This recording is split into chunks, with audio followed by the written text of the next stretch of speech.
بسم اللہ الرحمن الرحیم الحمد للہ رب العالمین قال اللہ تعالی فی القرآن المجید والفرقان الحمید اعوذ باللہ من الشیطان الرجیم بسم اللہ الرحمن الرحیم محمد رسول اللہ والذین معه أشداء على الكفار رحماء بينهم وقال النبي صلى الله عليه وسلم لو كان بعدي نبي لكان عمر صدق الله العظيم وصدق رسوله النبي الكريم ونحن على ذلك لمن الشاهدين والشاكرين والحمد لله رب العالمين۔ یوں تو اس دنیا میں مناقب و مفاخر، کمالات و اوصاف کے لحاظ سے کئی شخصیتیں ہو گزری ہیں، لیکن جو کمالات و مناقب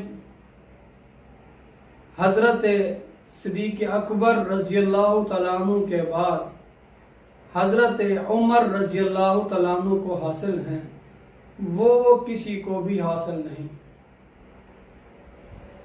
حضرت عمر رضی اللہ تعالیٰ عنہ کا خوشبختی کا دروازہ اس وقت ہی کھل گیا تھا جب حضرت عمر رضی اللہ تعالیٰ عنہ کے اسلام کے لیے نبی پاک صلی اللہ علیہ وآلہ وسلم دعا فرما رہے تھے۔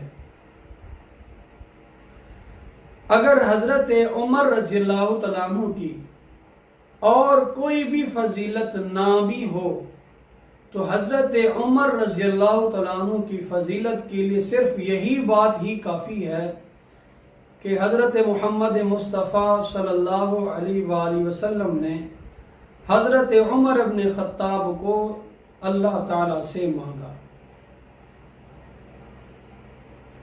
باقی سارے صحابہ نے نبی کی ذات کے تعلق کو مانگا، اسلام کو مانگا، لیکن اللہ تعالیٰ کے نبی صلی اللہ علیہ وسلم نے اسلام کی عزت کے لیے عمر ابن خطاب کو مانگا۔ حضرت ابراہیم علیہ السلام نے کعبۃ اللہ میں کھڑے ہو کر نبی پاک صلی اللہ علیہ وسلم کو مانگا تھا، تو اللہ تعالیٰ نے حضرت ابراہیم علیہ السلام کی دعا کو کئی پشتوں کے بعد قبول فرمایا، اس کا اثر کئی نسلوں کے بعد ظاہر فرمایا۔ لیکن کعبۃ اللہ میں کھڑے ہو کر نبی پاک صلی اللہ علیہ وسلم نے حضرت عمر ابن خطاب کو مانگا تو اس دعا کا اثر اگلے دن ہی ظاہر ہو گیا۔ ادھر حضرت عمر ابن خطاب نبی پاک صلی اللہ علیہ وسلم کی نعوذ باللہ قتل کا وعدہ کر رہے ہیں، ادھر نبی پاک صلی اللہ علیہ وسلم حضرت عمر ابن خطاب کی توفیق کا ہدایت کے لیے اللہ تعالیٰ سے دعا مانگ رہے ہیں۔ اب حضرت عمر رضی اللہ تعالیٰ عنہ کو اللہ تعالیٰ سے مانگا، نبی پاک صلی اللہ علیہ وسلم نے، اللہ تعالیٰ نے حضرت عمر ابن خطاب کو اسلام کے لیے قبول کر لیا، نبی پاک صلی اللہ علیہ وسلم کی دعا قبول ہو گئی۔ اب اللہ نے حضرت نبی پاک صلی اللہ علیہ وسلم کی دعا کیسے قبول فرمائی؟ روایات تین قسم کی آتی ہیں۔ ایک روایت میں آتا ہے کہ نبی پاک صلی اللہ علیہ وآلہ وسلم نے اللہ تعالیٰ سے دعا مانگی کہ یا اللہ، ان دو آدمیوں میں سے جو بھی آدمی تجھے محبوب ہو اس کو اسلام کی توفیق دے دے۔ ایک آدمی حضرت عمر ابن خطاب، دوسرا ابو جہل۔ اب یہاں دعا کے جو الفاظ ہیں، اگر آدمی اس پہ غور کرے کہ نبی پاک صلی اللہ علیہ وسلم نے دعا یہ مانگی تھی کہ یا اللہ، تجھے جو محبوب ہو ان دو میں سے، ان دونوں میں سے ایک کو اسلام کی توفیق نصیب فرما۔ اب اللہ نے ان دونوں میں سے ایک کو ہدایت دی اللہ کیونکہ دلوں کے حال کو خوب جانتا ہے. ان اللہ علیم بذات الصدور ہے، وہ دلوں کے حال سے خوب واقف ہے. تو اللہ تعالیٰ نے نبی پاک صلی اللہ علیہ وسلم کی دعا کے بعد حضرت عمر ابن خطاب کو اسلام کی توفیق نصیب فرمائی. اب دعا کے الفاظ تھے کہ دونوں میں سے جو تجھے زیادہ محبوب ہو اسے اسلام کی توفیق نصیب فرما. تو اللہ کو جو محبوب ہے وہ حضرت عمر ابن خطاب ہیں، اس لیے اللہ تعالیٰ نے حضرت عمر ابن خطاب کو اسلام کی توفیق نصیب فرمائی.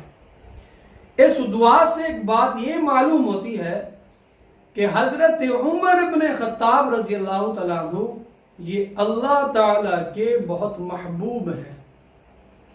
دوسری دعا دوسری روایت میں جو آتا ہے کہ یا اللہ اسلام کو عزت بخش عمر ابن خطاب کے ساتھ یا عمر ابن ہشام کے ساتھ.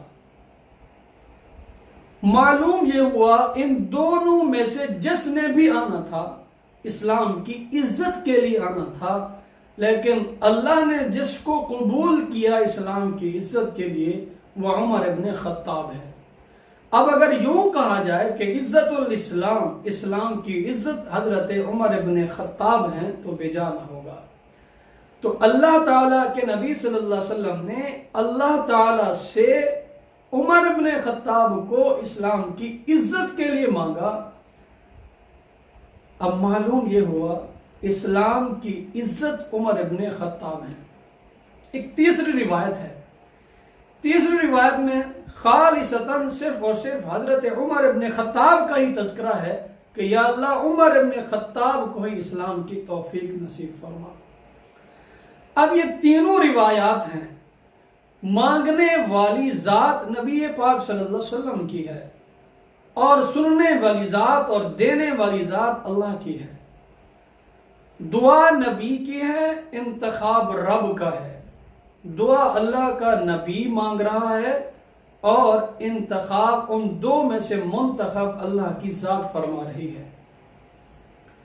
اس سے ایک اور بات سمجھیں، اللہ اپنے نبی کو جو بھی چیز دیتا ہے وہ نبی کے حق میں مفید ہوتی ہے. جو چیز نبی کے حق میں مفید ہو اللہ نبی کو وہی دیتا ہے. نوح علیہ السلام کا بیٹا نوح علیہ السلام کے لیے مفید نہیں تھا تو اللہ نے نہیں دیا. نوح علیہ السلام مانگتے رہے، وقت کے اولو العزم پیغمبر ہیں، وہ مانگتے رہے. اللہ نے فرمایا انہ لیس من اہلک، یہ توحید والوں کی صف میں شامل ہو ہی نہیں سکتا. حضرت ابراہیم علیہ السلام وہ ہر میدان میں ہر امتحان میں کامیاب ہوئے. کعبۃ اللہ کو تعمیر فرمایا، اسی کعبۃ اللہ میں کھڑے ہو کر نبی پاک صلی اللہ علیہ وسلم کو مانگا اور اللہ نے حکم دیا کہ اپنے بیٹے کے اوپر چھری چلا دو، وہ چھری بھی چلائی. اللہ نے حکم دیا آگ میں کود جاؤ، وہ بھی کود گئے. اللہ نے حکم دیا کہ بچے کو جنگل میں چھوڑ دو، وہ بھی چھوڑ دیا. یہ سارے امتحانوں میں کامیاب ہونے کے بعد اتنے اولو العزم پیغمبر جب اپنے باپ کی مغفرت کی دعا مانگتے ہیں تو اللہ نے قبول نہیں فرمائی. تو معلوم کیا ہوا کہ وہ باپ جو ہے وہ ابراہیم علیہ السلام کے لیے مفید نہیں ہے. اللہ نے ابراہیم علیہ السلام کو وہ باپ نہیں دیا. کیوں؟ کہ وہ باپ بت پرست بھی ہے، بت بنانے والا بھی ہے، بت بیچنے والا بھی ہے. اسی طرح نبی پاک صلی اللہ علیہ وسلم نے جب کافروں کو کلمہ کی دعوت دی، اپنے قریبی رشتہ داروں کو کلمہ کی دعوت دی، تو اللہ نے حکم نازل فرمایا انک لا تہدی من احببت ولکن اللہ یہدی من یشاء. اے محمد صلی اللہ علیہ وسلم ہدایت اسے ملے گی جسے اللہ چاہے گا. تو نبی نے جن کے لیے دعا کی، اللہ نے اگر وہ اسلام کے لائق نہیں تھے، نبی صلی اللہ علیہ وسلم کے لیے مفید نہیں تھے، وقت کے انبیاء کے لیے مفید نہیں تھے، اللہ نے نہیں دیا. اللہ نے نبی پاک صلی اللہ علیہ وسلم کی دعا پر عمر ابن خطاب جو نبی پاک صلی اللہ علیہ وسلم کو دے دیا تو یہ نبی کے لیے بھی مفید تھا، اہل بیت کے لیے بھی مفید تھا ازواج مطہرات کے لیے بھی مفید تھا، کیونکہ انبیاء کا انتخاب بھی اللہ تعالیٰ کی ذات نے خود فرمایا، اور انبیاء کے ساتھیوں کا انتخاب بھی اللہ تعالیٰ نے خود فرمایا۔ اگر نبی کی ذات کے لیے عمر مفید نہ ہوتا تو جس طرح نوح نے ہاتھ اٹھائے، دعا قبول نہیں ہوئی، ابراہیم علیہ السلام نے دعا مانگی، دعا قبول نہیں ہوئی، تو محمد صلی اللہ علیہ وسلم نے باقی اپنے رشتہ داروں کے لیے دعا مانگی، قبول نہیں ہوئی، تو یہاں بھی اللہ تعالیٰ حضرت عمر رضی اللہ تعالیٰ عنہ کے موقع پر بھی دعا قبول نہ کرتا اگر عمر نبی کے لیے مفید نہ ہوتا۔ تو عمر نبی کے لیے مفید تھا، تو اس وجہ سے اللہ تعالیٰ نے اسلام کی توفیق بخشی، اسلام کی عزت کے لیے اللہ تعالیٰ نے عمر ابن خطاب کو بھیجا۔ اللہ تعالیٰ نے بہت سارے کمالات سے، اوصاف سے، فضائل سے، مناقب سے حضرت عمر ابن خطاب کو نوازا۔ حضرت عمار ابن یاسر رضی اللہ تعالیٰ عنہ ایک موقع پر نبی پاک صلی اللہ علیہ وسلم سے سوال کرتے ہیں کہ اللہ کے رسول صلی اللہ علیہ وسلم، مجھے آپ حضرت عمر ابن خطاب کے فضائل سنائیے۔ تو آپ صلی اللہ علیہ وسلم نے فرمایا کہ عمار، تو نے بھی وہی سوال کیا ہے جو سوال میں نے حضرت جبرائیل سے کیا تھا، اور اس وقت مجھے جبرائیل نے یہ جواب دیا تھا، میں نے جبرائیل کو کہا تھا کہ مجھے عمر ابن خطاب کے فضائل و مناقب سنا، تو انہوں نے فرمایا تھا کہ محمد صلی اللہ علیہ وسلم، عمر ابن خطاب کے مناقب و فضائل اتنی عمر سنتے رہو جتنا اللہ نے نوح علیہ السلام کو عمر عطا فرمائی، تب بھی حضرت عمر کے فضائل و مناقب ختم نہیں ہوئے۔ علامہ ابن حجر رحمۃ اللہ علیہ نے حضرت نوح علیہ السلام کی دعا کی تشریح میں لکھا ہے کہ جب اللہ تعالیٰ نے نوح علیہ السلام کو حکم دیا کہ آپ کشتی بنائیں، تو نوح علیہ السلام کشتی بناتے، رات کو زمین کا کیڑا ایک آتا، وہ کشتی کا حصہ کھا جاتا، پھر صبح آتے کشتی غائب، پھر ایسے معاملہ چلتا رہا۔ آخر کار حضرت نوح علیہ السلام نے اللہ تعالیٰ سے دعا فرمائی کہ یا اللہ، کشتی بنانے کا حکم آپ کا ہے، لیکن میں جب کشتی بناتا ہوں تو ایک کیڑا آتا ہے، وہ کشتی کا حصہ کھا جاتا ہے۔ تو اللہ تعالیٰ نے نوح علیہ السلام سے فرمایا کہ میری مخلوق کے کبار لوگوں کا نام اس کشتی پہ لکھ، اس کشتی کو کیڑا نہیں کھائے گا۔ تو فرمایا کبار لوگ کون ہیں؟ فرمایا کہ حضرت محمد الرسول اللہ صلی اللہ علیہ وسلم، حضرت ابو بکر رضی اللہ تعالیٰ عنہ، حضرت عمر رضی اللہ تعالیٰ عنہ، حضرت عثمان رضی اللہ تعالیٰ عنہ، حضرت علی رضی اللہ تعالیٰ عنہ، یہ میری مخلوق کے کبار لوگ ہیں، ان کا نام ان پہ لکھ، کشتی کو کیڑا نہیں کھائے گا۔ حضرت عمر رضی اللہ تعالیٰ عنہ کے مناقب، ان کی فضیلت اس حدیث پاک سے بھی ظاہر ہو رہی ہے کہ نبی پاک صلی اللہ علیہ وسلم نے فرمایا کہ لو کان بعدی نبی لکان عمر، اگر میرے بعد کوئی نبی ہوتا تو عمر ابن خطاب ہوتا۔ تو جب عمر ابن خطاب نبی نہیں تو پھر اور کوئی نبی نہیں ہو سکتا۔ نبوت کا دروازہ نبی پاک صلی اللہ علیہ وسلم کے بعد بند ہو گیا، آپ کے بعد کوئی اور نبی نہیں آئے گا۔ ما کان محمد ابا احد من رجالکم ولکن رسول اللہ وخاتم النبیین، آپ کے بعد اور کوئی نبی نہیں آئے گا۔ اگر نبی نے آنا ہوتا تو عمر ابن خطاب ہوتے۔ آپ صلی اللہ علیہ وسلم نے فرمایا حضرت ابو بکر، حضرت عمر رضی اللہ تعالیٰ عنہما یہ بڑی عمر کے جنتی لوگوں کے سردار ہیں۔ اسی طرح آپ صلی اللہ علیہ وسلم نے فرمایا ہر نبی کے 2 وزیر ہوتے ہیں، اہل سما میں سے اور زمین والوں میں۔ تو میرے وزیر آسمانوں میں حضرت جبرائیل اور حضرت میکائیل ہیں، اور زمین پر میرے وزیر جو ہیں وہ حضرت ابو بکر اور حضرت عمر ہیں۔